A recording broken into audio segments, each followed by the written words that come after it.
Bienvenidos a un video más. Hoy veremos fuerzas y tipos de fuerzas. Tocaremos temas que vimos en el video anterior, por lo que te lo dejaré enlazado en la descripción para que vayas a verlo. Hablamos del sistema nervioso y la fuerza y cómo funciona dentro del organismo.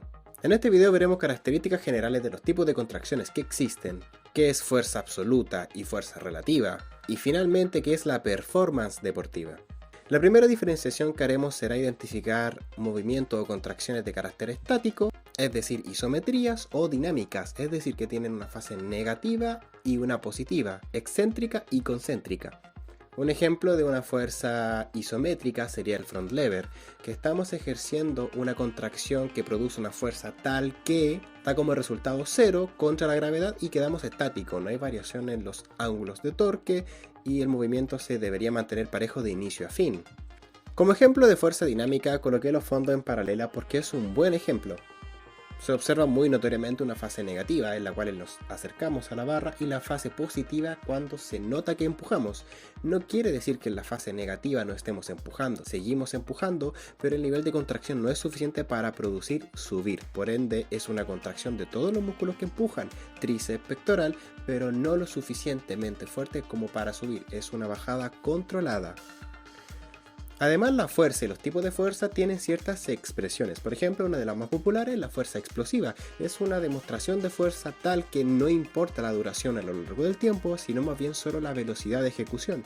Muchas veces importan hacer pocas repeticiones con mucha velocidad, como el muscle up, por ejemplo, que aguantar muchas de esas repeticiones, ya que es poco viable en el tiempo. Recordemos que, como vimos en el video anterior, tenemos una cantidad limitada de energía y la forma en la que se concentrará y se expresará producirá movimiento con ciertas características. También tenemos la fuerza resistencia, que es esa expresión de la fuerza que no importa hacer algo con una alta velocidad, sino más bien con una fuerza lo suficiente y a lo largo del tiempo. Como por ejemplo ser capaz de aguantar muchas repeticiones en una competencia, 30 dominadas, 40 fondos por ejemplo. Una expresión de fuerza-resistencia puede ser muchas repeticiones de movimientos dinámicos, es decir, fondos como acabo de dar el ejemplo. Y la fuerza máxima es el punto más concentrado de esa energía en solo expresar una repetición. Básicamente un fondo lastrado con el máximo peso que eres capaz de aguantar. Una característica muy importante de la fuerza máxima es que el usuario está cerca al fallo y está tiritando y no puede pensar ni hacer otra cosa y la repetición siempre es lenta. No existe una repetición máxima, es decir, con el límite de la fuerza del usuario y que sea de manera explosiva. Es una característica de la fuerza máxima. Y la fuerza mínica no es más que una característica natural que tiene toda la musculatura esquelética. Es el nivel de contracción que normalmente manejan los músculos, entre comillas, en reposo. Por ejemplo, un claro ejemplo sería el abdomen, ya que es un músculo que además del enrollamiento de tronco, también protege los órganos de que no se escapen. Es una de las capas que tiene el estómago. Por ende funciona como una barrera para la cual está contraída todo el tiempo, incluso cuando estamos durmiendo en un grado muy bajo. Este se puede modificar con ciertas elongaciones. Por ejemplo, es muy común que gente tenga problemas, dolor y molestia en los hombros, producto de que el tono basal de la musculatura anterior, es decir, la que está en el frente, pectoral, hombro, sea lo suficientemente fuerte como para ganarle al tono basal de la musculatura posterior y la gente como resultado va jorobada. ¿Cómo se arregla eso? Fortaleciendo la musculatura posterior para que el tono basal sea superior a la musculatura anterior. Y de esta manera caminar recto sin sentir un esfuerzo. Por ejemplo, una persona después de trabajar el tono basal de la musculatura posterior puede pasar de estar así a así, haciendo este juego de compensaciones.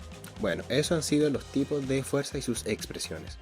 Ahora veremos otro concepto y que poco a poco se empieza a desmenuzar en muchos más. Una vez ya definida la fuerza como la capacidad de vencer una resistencia, cuando buscamos la máxima cantidad de kilos que podemos mover, hablamos de fuerza absoluta, sin contar el contexto, sin considerar el peso de la persona que está haciendo la contracción. Por ejemplo, si es una persona pequeña que levanta 4 veces su peso, pero levanta menos que una persona gigante que levanta solo 3 veces su peso,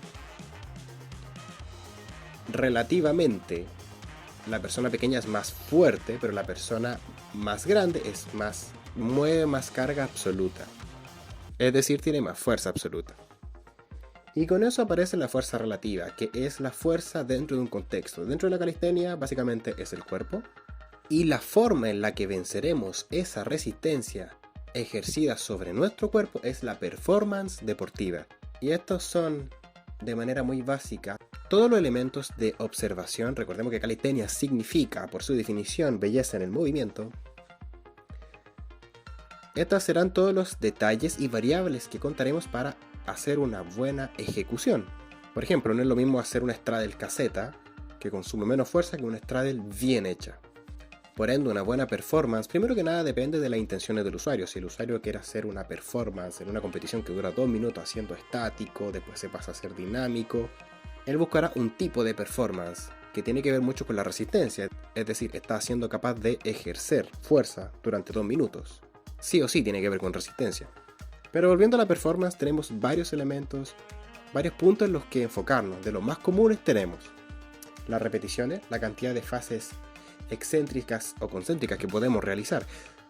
Por ejemplo, si tú quieres conseguir un movimiento, puedes desmenuzar la fase positiva y negativa, solo hacer una, la que se te haga más fácil, para poco a poco ir subiendo de nivel y ser capaz de hacer el movimiento completo. Es decir, si tú no puedes hacer una dominada desde abajo estando colgado, sin keeping y hacerla perfecto, te conviene recurrir a métodos que los separen en cosas que sí puedas trabajar para ir subiendo desde ahí. Segundo de mantención, por ejemplo, el front lever, ser capaz de mantenerlo los 3 segundos o 2 segundos reglamentarios, que es lo que se cuenta en una competición. La postura, correcta elevación de la espina, protracción, retracción pélvica. Tenemos también la explosividad, también es algo que suma puntos a la hora de evaluar el rendimiento. El control, que no se desarme la postura durante todo un press de full planche, por ejemplo.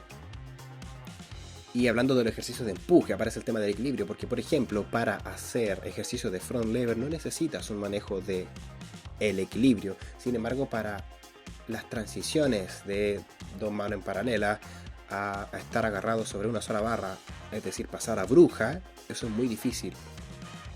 Es otro ingrediente más que se evalúa, por eso se dice que la plancha es más difícil que el tirón, entre otras cosas. Sin hablar del estrés acumulado sobre el tejido conectivo y lo que sufren los tendones o las articulaciones. También el descanso, por ejemplo, si una persona hace un press y se queda arriba descansando, a pesar de que sigue consumiendo fuerza, recordemos que el handstand, a pesar de que un handstand bien hecho gasta muy poca fuerza, sigue siendo fuerza que se va gastando, alcanzamos a darle un respiro a la musculatura para hacer la negativa correctamente. La resistencia, hacer varias repeticiones seguidas, y el agarre, que también es algo que complejiza el desempeño. Por ejemplo, no es lo mismo hacer un muscle up con agarre falso, bastante más fácil que un agarre normal. También tenemos un par de cosas más secundarias que tienen que ver con esos típicos detalles que uno evalúa. Tenemos la cara del atleta, si está como perdido el control. Naturalmente, cuando una persona está ejerciendo una fuerza máxima, se deforma su rostro, pero si el atleta es capaz de mostrarse bien, significa que no está haciendo un esfuerzo máximo y eso mejora la experiencia, la performance. También tenemos los pies, puede estar en punta o caídos, enrojecidos, si la persona está enrojecida. Otra cosa también es encajar en el beat, en la canción que está de fondo, porque también suma puntos.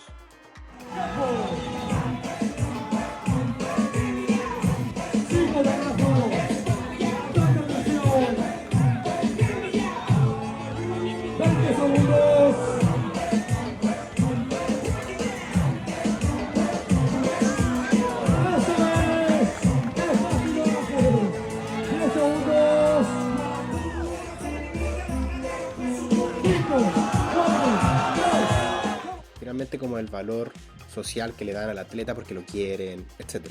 Todo esto conforma a lo que es la performance deportiva, la experiencia, cómo se siente un desempeño, y como ya vimos depende de factores físicos y mentales.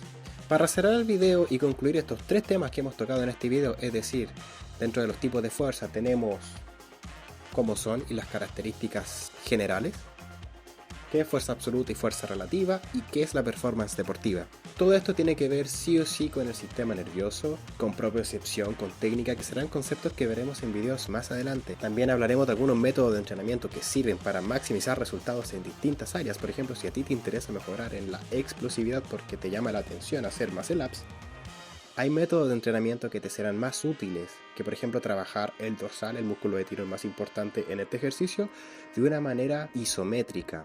pero eso y muchas otras cosas más las veremos en el siguiente video. Nos vemos.